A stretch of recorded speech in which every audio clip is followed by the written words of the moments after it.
Listen, he did not say dog. He said goat. Yeah, goat. He said goat. He's talking about LeBron James because LeBron broke the all-time NBA scoring record last night. They called him the GOAT, not the dog. Now, I don't agree that he's the GOAT because greatest of all time means greatest player. And player is part of a team. And I watched him quit on our team. And sure, he came back and we won a championship. But GOATs are the greatest player of all time, part of a team. LeBron is now undoubtedly the greatest scorer. But he ain't the GOAT in my book. This man is Kareem Abdul Jabbar. This is him being interviewed by John Tesh on his syndicated interview show, 1 to 1 with John Tesh, back in 1992. He talks about his career, the controversy at the beginning, and his conversion to Nation of Islam, and Magic's HIV diagnosis, and how it impacted him. Great interview with Kareem Abdul Jabbar. Closer to being the GOAT than my dog. Greatest scorer in the history of the NBA, the master of the skyhook, Kareem Abdul-Jabbar. Kareem Abdul-Jabbar left the game of professional basketball the way he had entered it 20 years before, reluctantly in the spotlight. Louis Alcindor was born in New York City in 1947, 13 pounds and 22 inches long.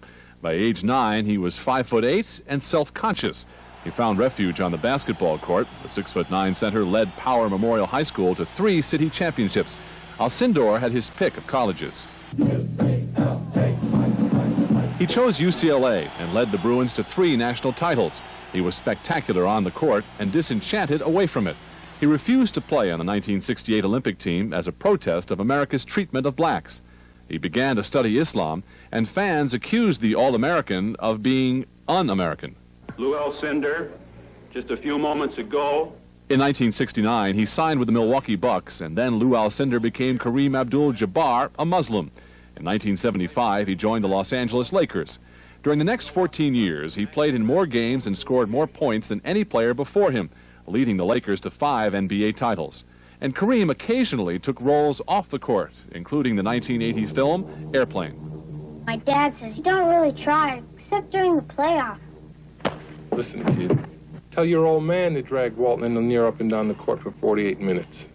When a fire destroyed his home in 1982, fans responded by donating albums to replace his treasured jazz collection.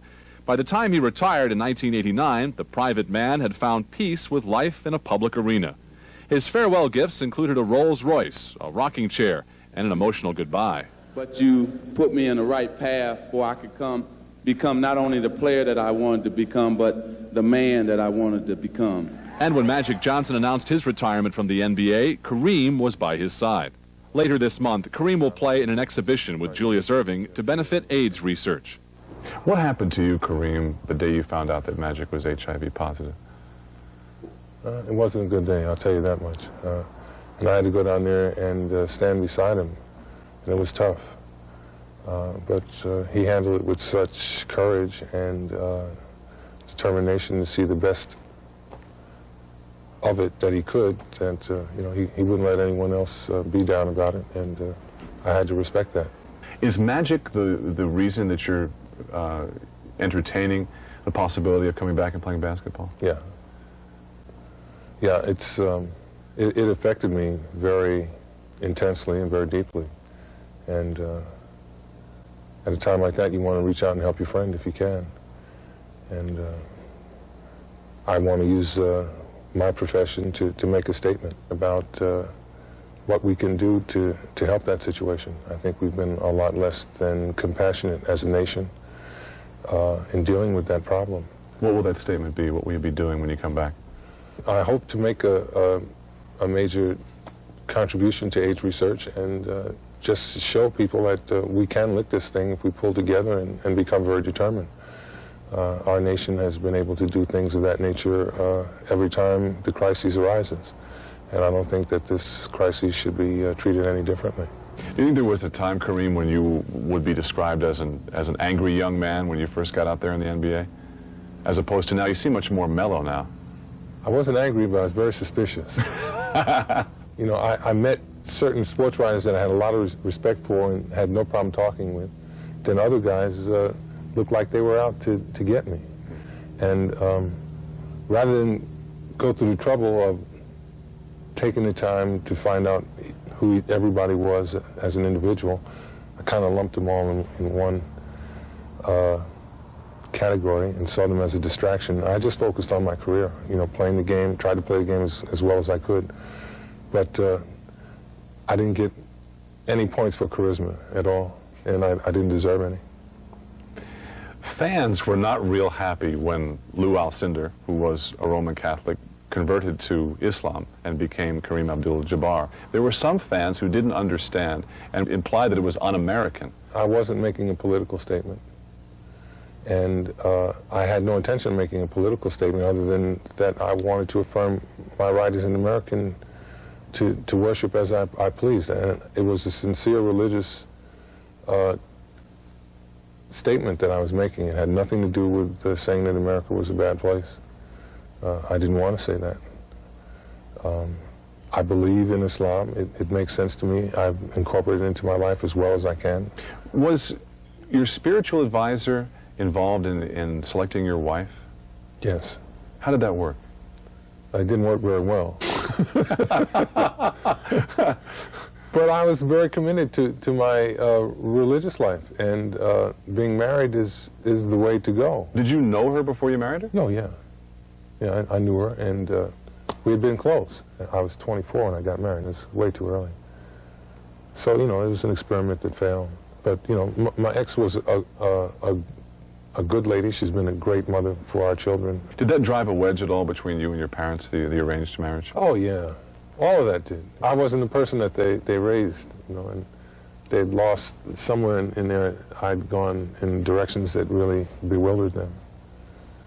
But, you know, I came around back to being myself, and I still hold on to some of the things, and others I've let go. And then in 1986, my parents moved to Los Angeles, and we're a lot closer now. They spend a lot of time with my children. It's good times for us now. We are sitting on the grounds now where a beautiful house is located, but this is also the grounds where your house burned to the ground. You lost everything, really. Exactly. Was there anybody in the house at the time? Yeah. Everybody got out alive. No one got hurt. So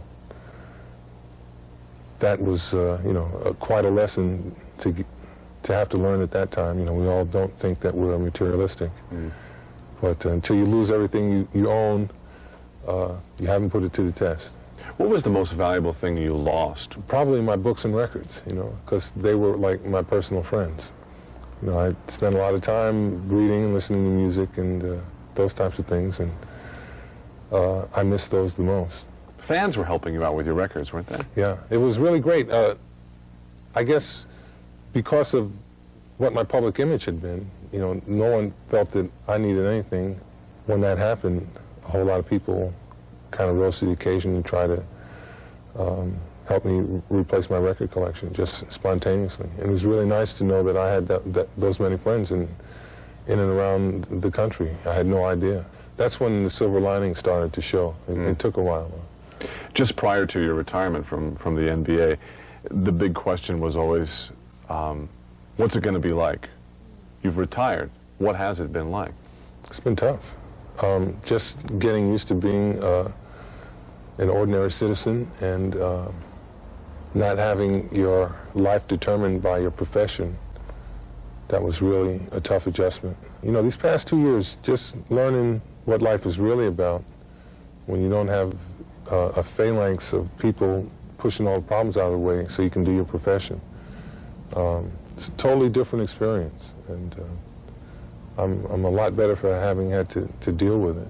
So it was a humbling experience. You want to try to find the ground with your feet and not your face, and you're not always successful, you know. So it takes some adjustment. It sounds to me like you would really prefer to just get back in there and play somewhere. I wouldn't mind it if I can do something for Irvin in doing it, I'll do it. And if it doesn't make sense, if I don't have anything to offer a team, then there's no sense in me doing it.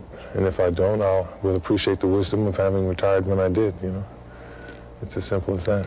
What scares you about going back? Everybody's going to ask for their gifts back.